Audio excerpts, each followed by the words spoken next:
MS Dhoni को दुनिया का सबसे बेस्ट फिनिशर कहा जाता है। ये बंदा कितना भी स्ट्रेसफुल सिचुएशन हो अपना कूलनेस नहीं खोता। MS धोनी की एक खासियत है कि वो सबसे अच्छा परफॉर्म तब करते हैं जब वो प्रेशर में होते हैं। और ऐसा ही एक इंसिडेंस 2005 में हुआ जो हर हिंदुस्तानी को आज भी याद है। उस मैच में हमारे इंडियन ओपनर सचिन और सहवाग दोनों ही आउट हो गए थे और टारगेट बहुत बड़ा था। तब तक MS धोनी ने इंडिया के बस 4 मैच ही खेले थे, उसमें भी उन्होंने कुछ खास परफॉर्मेंस नहीं किया था। इसलिए सबको यह लगने लगा था कि इंडिया इस मैच को हारेगा। लेकिन टफ सिचुएशन में MS धोनी ने अपने करियर का सबसे बेस्ट पारी खेली और सिंगल 100 ली और 183 रन बनाकर इंडिया को जीत दिला दी। और ऐसा ही एक इंसिडेंस हुआ 2011 के वर्ल्ड कप के फाइनल में, जो शायद ही किसी हिंदुस्तानी को याद ना हो। शुरुआत में 31 रन पर सहवाग और सचिन दोनों आउट हो गए और उसके बाद विराट और गंभीर ने 83 रन की पार्टनरशिप करके स्कोर को 114 पर पहुंचाया। पर यहाँ विराट आउट हो गए और विराट की इस विकेट के साथ ही इंडिया की सिचुएशन भी काफी स्ट्रेसफुल हो गई। और फिर एंट्री हुई MS धोनी की और 109 की पार्टनरशिप बनाकर 97 रन पर गंभीर भी आउट हो गए। और उसके बाद धोनी ने युवराज के साथ मिलकर छक्के और चौकों की बारिश के साथ स्कोर को पहुंचा दिया 271 पर। अब स्ट्राइक पर थे धोनी और फैंस वेट कर रहे थे धोनी की उस फिनिशिंग शॉट का।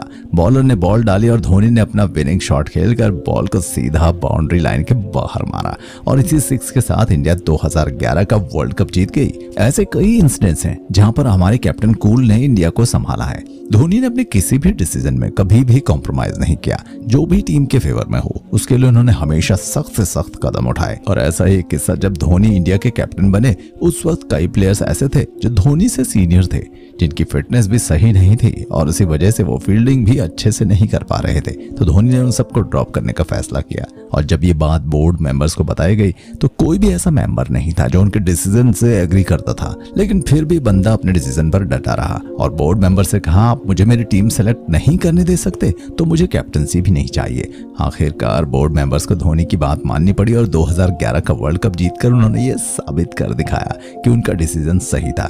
दोस्तों, MS धोनी की जर्नी इतनी आसान भी नहीं थी। ये आपने उनकी movie MS Dhoni the untold story में देखा होगा। धोनी को स्पोर्ट्स में बचपन से बहुत ज्यादा इंटरेस्ट था, साथ ही वो पढ़ाई में भी अच्छे थे। एक वक्त ऐसा भी था जब धोनी फुटबॉल और क्रिकेट दोनों ही डिस्ट्रिक्ट पे खेलते थे। दोनों जगह पर काफी अच्छा परफॉर्म कर रहे थे।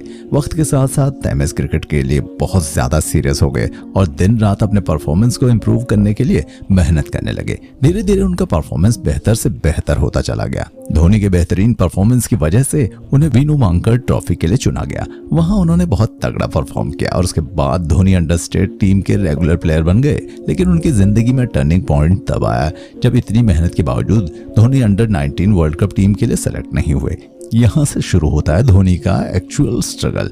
अपने पिता के कहने पर उन्हें रेलवे में टिकट कलेक्टर की जॉब करनी पड़ी, जहां उन्हें दिन भर काम और रात को प्रैक्टिस करनी पड़ती थी। पर ऐसे मुश्किल हालात में भी धोनी ने कभी आशा नहीं छोड़ी और हर साल नेशनल ट्रायल्स दिया करते थे। लेकिन बदकिस्मती से वो हर बार सेलेक्ट नहीं हो पाते थे। ये स्ट्रगल 3 साल तक ऐसे ही चलता रहा। पर कहते हैं ना, कामयाबी तब तक तुम्हारे सामने नहीं झुकती जब तक उसे पाने के लिए तुम्हारे अंदर वो जिद नहीं आ जाती। और फिर धोनी ने डिसीजन लिया कि वो टिकट कलेक्टर की जॉब छोड़कर अपना सारा फोकस नेशनल टीम में सेलेक्ट होने के लिए लगाएंगे। और धोनी ने ये डिसीजन लेकर उसे सही साबित कर दिखाया। उसके बाद 1 साल के अंदर ही धोनी इंडियन क्रिकेट टीम में सेलेक्ट हो गए। और यहाँ भी उनका स्ट्रगल खत्म नहीं हुआ। अपने पहले 4 इंटरनेशनल मैच में धोनी का टोटल स्कोर 22 था और उसके बाद उन्हें यह भी नहीं पता था कि उन्हें अगले मैच में चांस मिलेगा भी या नहीं। और तब तक उन्हें कोई भी नहीं जानता था। पाकिस्तान के खिलाफ अपने 5वें 1 दिवसीय मैच में नॉट आउट 183 वनडे रन बनाकर दुनिया को पहचान करा दी कि धोनी कौन है। एक सक्सेसफुल क्रिकेटर होने के साथ साथ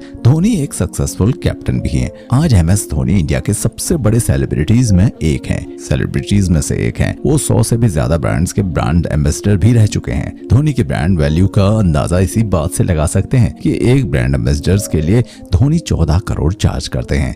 धोनी की लाइफ का एक ऐसा वक्त था जब उन्होंने अपने 3 महीने का स्टाइफंड सेव करके उन्होंने अपनी पहली बाइक ली थी। और आज इस बंदे के पास दुनिया की सबसे बेस्ट बाइक कलेक्शन है, जिसमें हार्ले डेविडसन और डुकाटी जैसी बाइक शामिल है।